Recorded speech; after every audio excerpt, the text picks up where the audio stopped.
Hello everyone, ಇದೊಂದು short video ಆಗಿರುತ್ತೆ. ನಿಮ್ಮ ಪರ್ಸನ್ ನಿಮ್ಮ ಬಗ್ಗೆ ಏನು ಯೋಚಿಸ್ತಾ ಇದ್ದಾರೆ ಅನ್ನೋದ್ರ ಬಗ್ಗೆ ಆಗಿರುತ್ತೆ. Okay, this general reading 10 of swords and the hermit card. Yes, ಇಲ್ಲಿ ಪ್ರಾಬ್ಲಮ್ಸ್ ಎಲ್ಲದನ್ನು ಸಾಲ್ವ್ ಮಾಡಬೇಕು. ಈ ಒಂದು ಪ್ರಾಬ್ಲಮ್ಸ್ ಎಲ್ಲದು ನಿಮ್ಮ ಲವ್ ಲೈಫಲ್ಲಿ ಏನು ಪ್ರಾಬ್ಲಮ್ಸ್ ನಡೀತಿದೆ ಅದೆಲ್ಲದು ಎಂಡ್ ಆಗುವಂಥ ಟೈಮ್ ಹತ್ತಿರ ಬಂದಿದೆ ಅಂತ ಇಲ್ಲಿ ಕಾಣಿಸ್ತಾ ಇದೆ.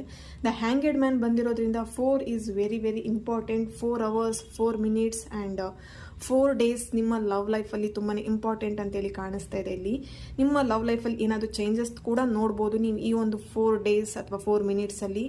ಓಕೆ, ಡೆಫಿನೆಟ್ಲಿ ಅವರು ಈ ಒಂದು ರಿಲೇಷನ್ಶಿಪ್ಪಲ್ಲಿ ಏನು ಪ್ರಾಬ್ಲಮ್ಸ್ ನಡೀತಿದೆ ಆ ಪ್ರಾಬ್ಲಮ್ಸ್ ಎಲ್ಲದನ್ನು ಎಂಡ್ ಮಾಡಬೇಕು. ಆ್ಯಂಡ್ ನಿಮ್ಮ ಲವ್ ಲೈಫಲ್ಲಿ ಏನೆಲ್ಲ ನಡೀತಾ ಇದೆ, ನೆಗೆಟಿವ್ ಏನೆಲ್ಲ ನಡೀತಿದೆ ಅದನ್ನು ಸ್ಟಾಪ್ ಮಾಡಬೇಕಂತ ಇಲ್ಲಿ ಅವರ ಒಂದು ಥಾಟ್ಸ್ ಇಲ್ಲಿ ಬರ್ತಿರೋವಂಥದ್ದು. ಕಮಿಟ್ಮೆಂಟಿಗೋಸ್ಕರ ಯಾರಾದರೂ ವೇಟ್ ಮಾಡ್ತಾ ಇದ್ರೆ ಡೆಫಿನೆಟ್ಲಿ ನಿಮ್ಮ ಪರ್ಸನಿಂದ ಒಂದು ಕಮಿಟ್ಮೆಂಟ್ ಸಿಗತ್ತೆ. Thank you.